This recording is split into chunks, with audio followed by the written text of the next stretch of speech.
প্রিয় দর্শক আসসালামু আলাইকুম, স্বাগত জানাচ্ছি আইডেস্ক নিউজ 24-এ। এই মুহূর্তে হাতে পাওয়া ভয়ঙ্কর কিছু আন্তর্জাতিক সংবাদ নিয়ে হাজির হয়েছি আপনাদের সামনে। ভিডিওর শুরুতেই থাকছে আজকের গুরুত্বপূর্ণ আন্তর্জাতিক সংবাদ শিরোনাম। কাশ্মীর সীমান্তে ভারত পাকিস্তান গোলাগুলি, ভারতীয় সেনা নিহত। সীমান্তে ভারত পাকিস্তান সেনাদের মধ্যে গোলাগুলির ঘটনা ঘটেছে। ইসরায়েলের গুরুত্বপূর্ণ চার স্থাপনায় হুথিদের হামলা। ইসরায়েলের গুরুত্বপূর্ণ চার স্থাপনায় বড় ধরনের হামলার দাবি করেছে ইয়েমেনের হুথি সশস্ত্র গোষ্ঠী। তাদের ভাষ্য, গাজায় চলমান ইসরায়েলি অভিযান এবং নিরীহ ফিলিস্তিনিদের উপর চালানো নৃশংসতার জবাবে তারা এই হামলা চালিয়েছে। হুথিদের সামরিক মুখপাত্র ইয়াহিয়া সারি জানিয়েছেন, হামলাটি চালানো হয়েছে ইসরায়েলের চারটি স্থাপনা হচ্ছে হাইফা বন্দর, নেগেভ, আর রশরাশ অর্থাৎ আইলাত ও বীরসেবা। ভারতকে এমন শিক্ষা দেব যা কখনো ভুলবে না, হুঁশিয়ারি পাকিস্তানের প্রধানমন্ত্রীর। ভারত যদি সিন্ধু নদের পানি স্থায়ীভাবে আটকে রাখার পরিকল্পনা করে, সেক্ষেত্রে ভারতকে উচিত শিক্ষা দেওয়া হবে বলে হুমকি দিয়েছেন পাকিস্তানের প্রধানমন্ত্রী শাহবাজ শরীফ। মঙ্গলবার 12ই আগস্ট আন্তর্জাতিক যুব দিবস উপলক্ষে ইসলামাবাদে আয়োজিত এক অনুষ্ঠান থেকে তিনি এই হুমকি দেন। শাহবাজ বলেন, আমি শত্রুদের পরিষ্কারভাবে বলতে চাই, আমাদের পানির এক ফোঁটাও কাউকে ছিনিয়ে নিতে দেব না। চক্রান্তে হেরে গেছেন নেতানিয়াহু, মন্তব্য নিউজিল্যান্ডের প্রধানমন্ত্রীর। নিউজিল্যান্ডের প্রধানমন্ত্রী ক্রিস্টোফার লুকসান বলেছেন, ইসরায়েলের নেতা বেনিয়ামিন নেতানিয়াহু চক্রান্তে হেরে গেছেন। বুধবার 13 অগাস্ট তিনি সাংবাদিকদের বলেন, আমি মনে করি তিনি চক্রান্তে হেরে গেছেন। আমরা রাতারাতি যা দেখছি, গাজা সিটিতে আক্রমণ, তা সম্পূর্ণরূপে অগ্রহণযোগ্য। দক্ষিণ চীন সাগরে মার্কিন ডেস্ট্রয়ারকে তাড়িয়ে দেওয়া হয়েছে, দাবি চীনের। দক্ষিণ চীন সাগরের ব্যস্ত জলপথ স্কারবোরো সোলের কাছে একটি মার্কিন ডেস্ট্রয়ারকে তাড়িয়ে দেওয়া হয়েছে। বুধবার 13 আগস্ট চীনের সামরিক বাহিনী একথা জানিয়েছে। কমপক্ষে 6 বছরের মধ্যে এই প্রথমবারের মতো মার্কিন বাহিনীর যুদ্ধজাহাজ এই অঞ্চলে প্রবেশ করে। কয়েকদিন আগে একই জলসীমায় ফিলিপাইনের জাহাজ তাড়া করার পর এই ঘটনা ঘটল। গাজা দখলের পরিকল্পনা নিয়ে ইসরায়েলকে তুলোধনো উত্তর কোরিয়ার। ফিলিস্তিনের অবরুদ্ধ গাজা উপত্যকা দখলের পরিকল্পনা নিয়ে ইসরায়েলকে তুলোধনো করেছে উত্তর কোরিয়া। দেশটি ইসরায়েলের এমন পরিকল্পনাকে আন্তর্জাতিক আইনের লঙ্ঘন বলেও আখ্যায়িত করেছে। একই সঙ্গে গাজা উপত্যকা ফিলিস্তিনি ভূখণ্ডের অবিচ্ছেদ্য অংশ বলেও মন্তব্য করেছে পূর্ব এশিয়ার এই দেশটি। বুধবার 13 আগস্ট এক প্রতিবেদনে এই তথ্য জানিয়েছে বার্তা সংস্থা আনাদুলু। পাকিস্তানের প্রশংসা করল যুক্তরাষ্ট্র, কূটনৈতিক অস্বস্তিতে ভারত। মিশর জর্ডানের অংশ নিয়ে বৃহৎ ইসরায়েল প্রতিষ্ঠা চান নেতানিয়াহু। মিশর ও জর্ডান সঙ্গে সিরিয়া ও লেবাননের অংশ নিয়ে বৃহৎ ইসরায়েল প্রতিষ্ঠা হোক, এমনটিই চান দখলদার ইসরায়েলের প্রধানমন্ত্রী বেঞ্জামিন নেতানিয়াহু। এই বৃহৎ ইসরায়েলে রয়েছে ফিলিস্তিনি রাষ্ট্রের পুরোটাও। ফিলিস্তিনিদের ভূখণ্ড দখল করে সৃষ্টি করা হয় ইসরায়েল। 1948 সালে জাতিসংঘ ইসরায়েল নামক রাষ্ট্র সৃষ্টি করে। এরপর থেকে ফিলিস্তিনিদের ভূমি দখল করে ইসরায়েলের পরিধি শুধু বেড়েছে। এখন তাদের লক্ষ্য অন্য স্বাধীন আরও 4টি দেশ দখল করা। ভারতকে পাকিস্তানি সেনাপ্রধানের পরমাণু যুদ্ধের হুমকি, যা বলল যুক্তরাষ্ট্র। গাজা নিয়ে আওয়াজ তুলতে জাতিসংঘ সদর দপ্তরের বাইরে বিক্ষোভ সমাবেশ। গাজা উপত্যকায় ইসরায়েলের গণহত্যা, যুদ্ধের বিরুদ্ধে সোচ্চার হতে নিউ ইয়র্ক সিটিতে অবস্থিত জাতিসংঘ সদর দপ্তরের বাইরে বিক্ষোভ সমাবেশ হয়েছে। বিক্ষোভকারীরা ফিলিস্তিনি পতাকা উড়িয়ে গাজায় ইসরায়েল সৃষ্ট দুর্ভিক্ষে প্রতিবাদে হাড়িপাতিল বাজিয়ে প্রতিবাদ জানায়। এ সময় বিক্ষোভকারীদের হাতে জাতগত নিমূল বন্ধ করো, চুরি করা জমিতে শান্তি নেই, গণহত্যা ধামাচাপা দেওয়া যাবে না, সত্যকে হত্যা করার জন্য ইসরায়েল সকল সাংবাদিককে হত্যা করছে এবং বোমা নয়, শিশুদের রুটি খেতে দাও লেখা প্ল্যাকার্ড দেখা যায়। ট্রাম্পকে ওয়াশিংটনের কুখ্যাত অপরাধী বলল ইলন মাস্কের গ্রক। মার্কিন প্রেসিডেন্ট ডোনাল্ড ট্রাম্পকে ওয়াশিংটন ডিসির সবচেয়ে কুখ্যাত অপরাধী হিসেবে বর্ণনা করেছে ইলন মাস্কের কৃত্রিম বুদ্ধিমত্তা চ্যাটবট গ্রক। এতক্ষণ শুনছিলেন সংবাদ শিরোনাম, এবারে বিস্তারিত। তবে অনুরোধ থাকবে ভিডিওটিতে একটি লাইক করবেন এবং কমেন্ট করে জানিয়ে দেবেন আপনার মূল্যবান মতামত। এছাড়া আমাদের চ্যানেলে নতুন হয়ে থাকলে চ্যানেলটি সাবস্ক্রাইব করে আমাদের সাথে থাকবেন। কাশ্মীর সীমান্তে ভারত পাকিস্তান গোলাগুলি, ভারতীয় সেনা নিহত। সীমান্তে ভারত পাকিস্তান সেনাদের মধ্যে গোলাগুলির ঘটনা ঘটেছে, এতে এক ভারতীয় সেনা নিহত হয়েছেন। নয়াদিল্লির সামরিক সূত্রের বরাতে ভারতীয় সংবাদ মাধ্যম এনডিটিভি এ দাবি করেছে। কাশ্মীরের পহেলগামে সন্ত্রাসী হামলার জেরে দেশের সংঘাতের পর সম্প্রতি কথার লড়াইয়ে জড়িয়েছেন ভারত পাকিস্তানের শীর্ষ সামরিক ও রাজনৈতিক নেতারা। এরই মধ্যে এই ঘটনা ঘটল। সরকারি সূত্রের বরাতে এনডিটিভির প্রতিবেদনে বলা হয়, অপারেশন সিন্দুরের পর পাকিস্তানের পক্ষ থেকে এক বড় ধরনের উস্কানিমূলক ঘটে। জম্মু ও কাশ্মীরের উড়ি সেক্টরে পাকিস্তান সেনাবাহিনীর মদতপুষ্ট সন্ত্রাসীদের অনুপ্রবেশের পর নিয়ন্ত্রণ রেখার কাছে গোলাগুলি হয়, এতে এক সেনা নিহত হয়েছে। ভারতীয় সেনাবাহিনীর সূত্র অনুসারে মঙ্গলবার 12ই অগস্ট রাতে অনুপ্রবেশকারীরা ভারতে প্রবেশের চেষ্টা করে। এটি নিয়মিত অনুপ্রবেশের প্রচেষ্টা থেকে আলাদা ছিল, কারণ অনুপ্রবেশকারীরা পাকিস্তান সেনাবাহিনী থেকে সহায়তা পেয়েছিল। এই ধরনের অনুপ্রবেশের প্রচেষ্টা সাধারণত পাকিস্তানের বর্ডার অ্যাকশন টিম করে থাকে। ভারতীয় সৈন্যরা অনুপ্রবেশের চেষ্টার প্রতিশোধ নেওয়ার জন্য অ্যাকশন শুরু করলে বন্দুকযুদ্ধ শুরু হয় এবং একজন সৈনিক আহত হন। অনুপ্রবেশের চেষ্টা ব্যর্থ করা হয়, কিন্তু অনুপ্রবেশকারীরা খারাপ আবহাওয়ার সুযোগ নিয়ে পালিয়ে যেতে সক্ষম হয়। ইসরায়েলের গুরুত্বপূর্ণ 4 স্থাপনায় হুথিদের হামলা। ইসরায়েলের গুরুত্বপূর্ণ 4 স্থাপনায় বড় ধরনের হামলার দাবি করেছে ইয়েমেনের হুথি সশস্ত্র গোষ্ঠী। তাদের ভাষ্য, গাজায় চলমান ইসরায়েলি অভিযান এবং নিরীহ ফিলিস্তিনিদের উপর চালানো নৃশংসতার জবাবে তারা এই হামলা চালিয়েছে। হুথিদের সামরিক মুখপাত্র ইয়াহিয়া সারি জানিয়েছেন, হামলাটি চালানো হয়েছে ইসরায়েলের 4টি স্থাপনা হচ্ছে হাইফা বন্দর, নেগেভ, আর রশরাশ অর্থাৎ আইলাত ও বীরসেবা। তিনি দাবি করেন, এই অভিযানে 6টি ড্রোন ব্যবহার করা হয়েছে এবং সবগুলোই নির্ধারিত লক্ষ্যবস্তুতে সফলভাবে আঘাত হেবেছে। সামরিক মুখপাত্র আরও বলেন, গাজায় ইসরায়েলের আগ্রাসন থামানো না হলে এবং অবরোধ তুলে নেওয়া পর্যন্ত আমাদের অভিযান অব্যাহত থাকবে। তবে হুথিদের এই হামলার বিষয়ে এখন পর্যন্ত ইসরায়েলি সামরিক বাহিনী পক্ষ থেকে আনুষ্ঠানিক কোনো মন্তব্য পাওয়া যায়নি। হুথিদের হামলার প্রেক্ষাপট তৈরির পেছনে গাজায় ইসরায়েলি হামলা ও অবরোধ বড় কারণ বলে দাবি করা হচ্ছে। গাজা স্বাস্থ্য মন্ত্রণালয় জানিয়েছে, গত 24 ঘন্টায় ইসরায়েলের হামলায় অন্তত 73 ফিলিস্তিনি নিহত হয়েছেন। নিহতদের মধ্যে 31 জন ছিলেন ত্রাণের অপেক্ষায় থাকা মানুষ। এই সময়ের মধ্যে আহত হয়েছেন আরও 513 জন। এছাড়া অনাহারের কারণেও গাজার মৃত্যুর সংখ্যা বাড়ছে। মন্ত্রণালয় জানায়, খাবারের অভাবে আরও 5 জন ফিলিস্তিনি প্রাণ হারিয়েছেন, যাদের মধ্যে 2টি শিশু রয়েছে। এ নিয়ে গাজায় অনাহারে মৃতের সংখ্যা বেড়ে দাঁড়িয়েছে 227 জনে, যার মধ্যে 103 জনই শিশু। হুথিরা গত কয়েক মাসে তারা প্রায় নিয়মিতভাবে ইসরায়েল অভিমুখে ড্রোন ও ক্ষেপণাস্ত্র হামলা চালাচ্ছে। তবে হাইফা বন্দরের মতো কৌশলগত গুরুত্বপূর্ণ স্থানে হামলার দাবি এবারই অন্যতম বড় ঘটনা। সূত্র আল জাজিরা। ভারতকে এমন শিক্ষা দেব যা কখনো ভুলবে না, হুঁশিয়ারি পাকিস্তানের প্রধানমন্ত্রীর। ভারত যদি সিন্ধু নদের পানি স্থায়ীভাবে আটকে রাখার পরিকল্পনা করে, সেক্ষেত্রে ভারতকে উচিত শিক্ষা দেওয়া হবে বলে হুমকি দিয়েছেন পাকিস্তানের প্রধানমন্ত্রী শাহবাজ শরীফ। মঙ্গলবার 12ই আগস্ট আন্তর্জাতিক যুব দিবস উপলক্ষে ইসলামাবাদে আয়োজিত এক অনুষ্ঠান থেকে তিনি এই হুমকি দেন। শাহবাজ বলেন, আমি শত্রুদের পরিষ্কারভাবে বলতে চাই, আমাদের পানির এক ফোঁটাও কাউকে ছিনিয়ে নিতে দেব না। যদি আপনারা আমাদের পানি আটকে রাখার পরিকল্পনা করে থাকেন এবং এ সংক্রান্ত কোনো ধরনের পদক্ষেপ গ্রহণ করেন, সেক্ষেত্রে আপনাদের উচিত শিক্ষা দেব, এমন শিক্ষা দেব যা কখনো ভুলবেন না। পেহেলগামে হামলার পর তাৎক্ষণিক সিন্ধু পানি বন্টন চুক্তি স্থগিত করে ভারত। এর ফলে পাকিস্তানের 3 নদী সিন্ধু, চেনাব এবং ঝিলামের পানি প্রবাহ ব্যাপকভাবে হ্রাস পায় এবং গুরুতর ঝুঁকির মুখে পড়ে দেশটির কৃষি উৎপাদন। ভারত সিন্ধু পানি বন্টন চুক্তি স্থগিত করার পর আন্তর্জাতিক আদালতে মামলা করে পাকিস্তান। 8 অগস্ট ওই মামলার রায় দিয়েছেন আদালত। এতে সিন্ধু পানি বন্টন চুক্তি সজল করা এবং ভারতকে এই চুক্তিতে ফিরে আসার নির্দেশ দেওয়া হয়। সিন্ধু পানি বন্টন চুক্তি স্থগিতের পর ভারতের কেন্দ্রীয় স্বরাষ্ট্রমন্ত্রী অমিত শাহ জানিয়েছিলেন, জলবিদ্যুৎ উৎপাদনের জন্য এই নদের ভারতীয় অংশের উপর বাঁধ নির্মাণ করা হবে। আদালত এই বিষয়েও নির্দেশনা দিয়েছেন। এতে বলা হয়েছে, ভারত যদি সিন্ধু নদের উপর বাঁধ বা এ জাতীয় কোনো স্থাপনা নির্মাণ করতে চায়, তাহলে অবশ্যই চুক্তির শর্ত মেনে এবং চুক্তির সঙ্গে সামঞ্জস্যপূর্ণভাবে সেটি নির্মাণ করতে হবে। আন্তর্জাতিক সালিশ আদালতের এই রায়ের পর ভারত এখন পর্যন্ত কোনো প্রতিক্রিয়া জানায়নি। তবে পাকিস্তান স্বাভাবিক কারণে স্বাগত জানিয়েছে এই রায়কে। পাকিস্তানের পররাষ্ট্র মন্ত্রণালয় ভারতকে চুক্তিতে ফিরে আসার আহ্বানও জানিয়েছে। পাকিস্তানের সেনাপ্রধান গত 9 আগস্ট ফ্লোরিডা অঙ্গরাজ্যে এক অনুষ্ঠানে সিন্ধু নদের ওপর ভারতের বাঁধ নির্মাণের পরিকল্পনা নিয়ে বলেন, আমরা বাঁধ নির্মাণ শেষ হওয়া পর্যন্ত অপেক্ষা করব।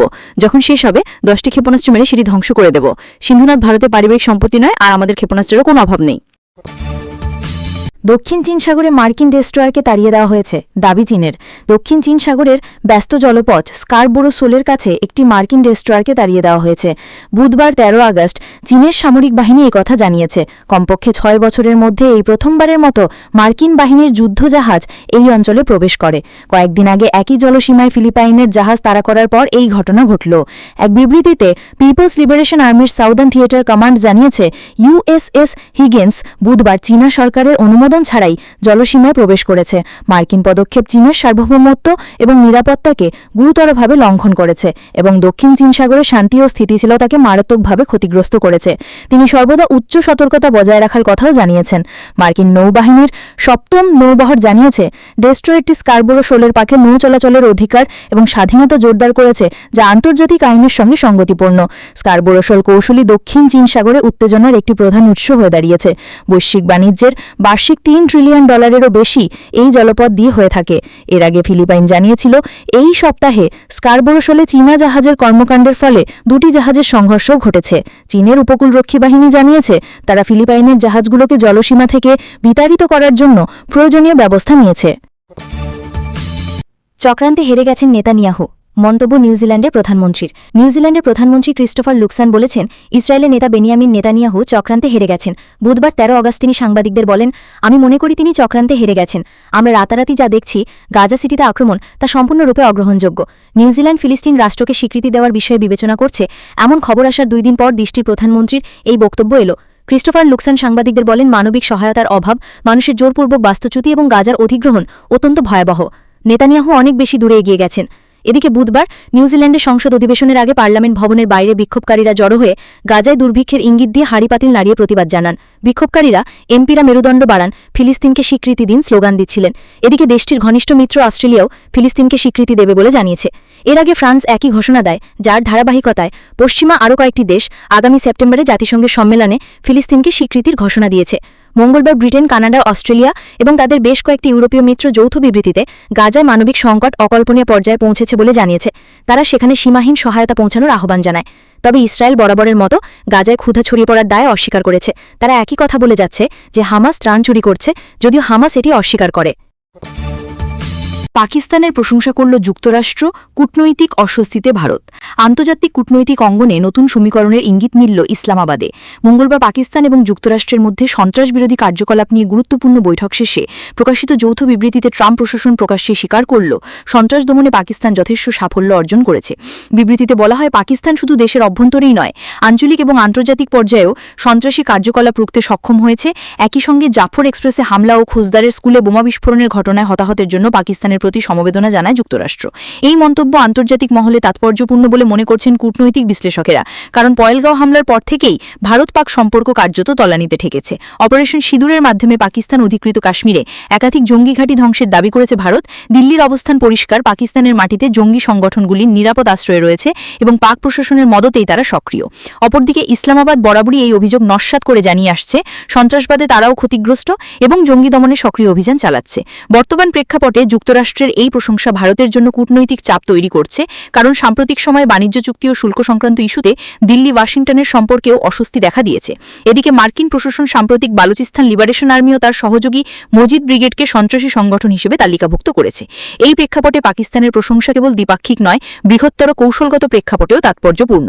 আন্তর্জাতিক মহলে প্রশ্ন উঠছে, ভারত যুক্তরাষ্ট্রের ঘনিষ্ঠতা কি নয়া পরীক্ষার মুখে, নাকি পাকিস্তান এই সুযোগে নিজেকে নতুন করে বিশ্বমঞ্চে প্রতিষ্ঠিত করতে চাইছে? পরিস্থিতি কোন দিকে মোড় নেবে তা এখনই বলা মুশকিল, তবে কূটনৈতিক সমীকরণ বদলের ইঙ্গিত স্পষ্ট। মিশর জর্ডানের অংশ নিয়ে বৃহৎ ইসরায়েল প্রতিষ্ঠা চান নেতানিয়াহু। মিশর ও জর্ডান সঙ্গে সিরিয়া ও লেবাননের অংশ নিয়ে বৃহৎ ইসরায়েল প্রতিষ্ঠা হোক, এমনটিই চান দখলদার ইসরায়েলের প্রধানমন্ত্রী বেঞ্জামিন নেতানিয়াহু। এই বৃহৎ ইসরায়েলে রয়েছে ফিলিস্তিনি রাষ্ট্রের পুরোটাও। ফিলিস্তিনিদের ভূখণ্ড দখল করে সৃষ্টি করা হয় ইসরায়েল। 1948 সালে জাতিসংঘ ইসরায়েল নামক রাষ্ট্রের সৃষ্টি করে।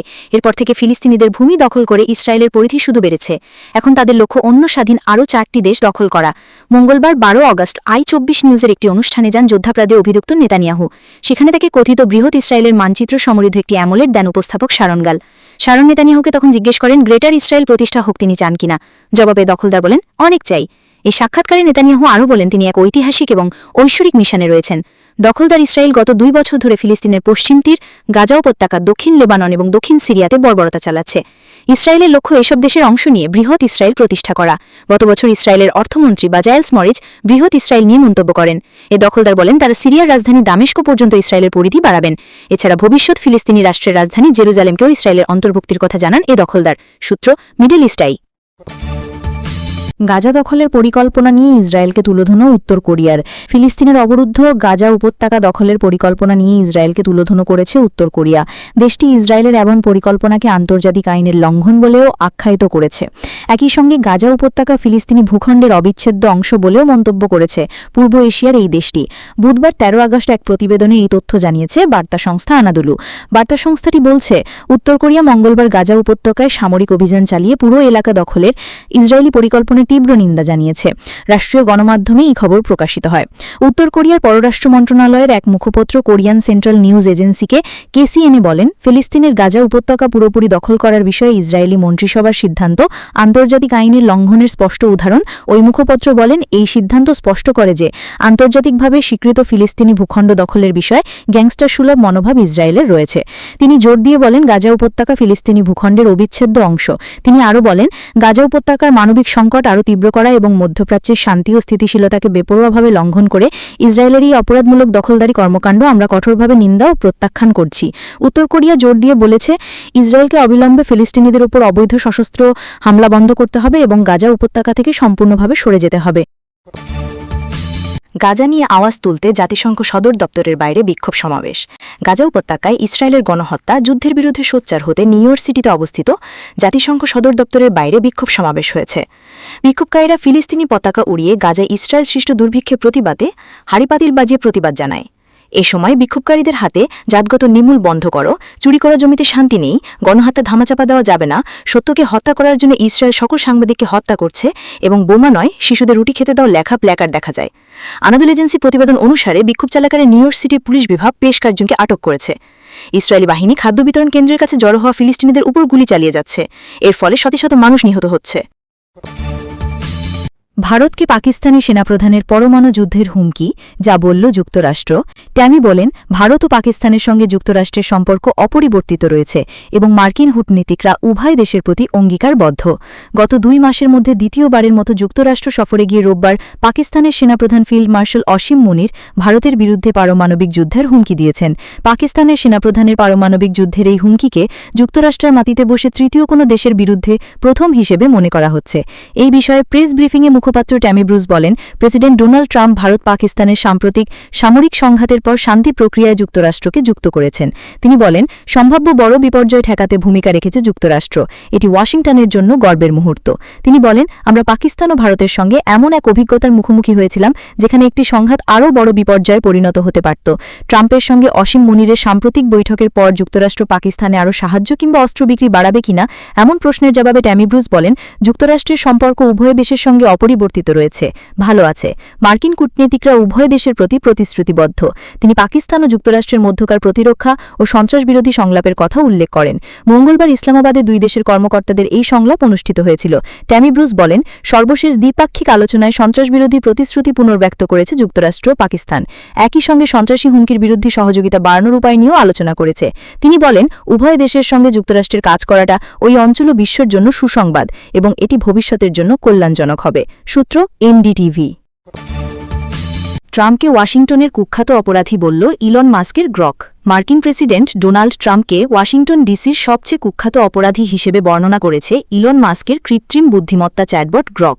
বুধবার 13 আগস্ট সংবাদমাধ্যম এনডিটিভির এক প্রতিবেদনে এ তথ্য তুলে ধরা হয়েছে। প্রতিবেদন থেকে জানা যায়, সামাজিক যোগাযোগ মাধ্যম এক্সের কয়েকজন ব্যবহারকারী গ্রককে যুক্তরাষ্ট্রের রাজধানী ওয়াশিংটনের অপরাধ সম্পর্কে প্রশ্ন করলে এআই এমন তথ্য তুলে ধরে। গ্রক বারবার দাবি করেছে, নিউ ইয়র্কে ব্যবসার কাগজপত্রে জালিয়াতি অভিযোগে ট্রাম্পের বিরুদ্ধে 34টি অপরাধের মামলা রয়েছে, যা তাকে শহরের সবচেয়ে কুখ্যাত অপরাধী করে তুলেছে। সংবাদ মাধ্যম ইন্ডিপেন্ডেন্ট বলেছে, গ্রকের এমন বক্তব্য কেবল প্রশ্নের উত্তরে তথ্যভিত্তিকভাবে দেওয়া হয়েছে, যেখানে চ্যাটবটের নিজের কোনো মতামত নেই। শহরটির অপরাধ নিয়ে গভীর গবেষণা বা বিশ্লেষণের ভিত্তিতে এমন মন্তব্য করা হয়েছে কিনা সে বিষয়টি নিশ্চিত করা হয়নি। সংবাদমাধ্যম নিউজউইক জানিয়েছে, 2025 সালের শুরু থেকে এখন পর্যন্ত ওয়াশিংটন ডিসিতে সহিংস অপরাধ 26% কমেছে, যা গত 30 বছরের মধ্যে সর্বনিম্ন। এতে এমপিডি ও ডিওএজের তথ্য ব্যবহার করেছে গ্রক। তবে গত সোমবার ওয়াশিংটন ডিসির পুলিশ বিভাগকে ফেডারেল সরকারের অধীনে আনা সহ শহরের রাস্তায় ন্যাশনাল গার্ড মোতায়েনের ঘোষণা দেন ট্রাম্প।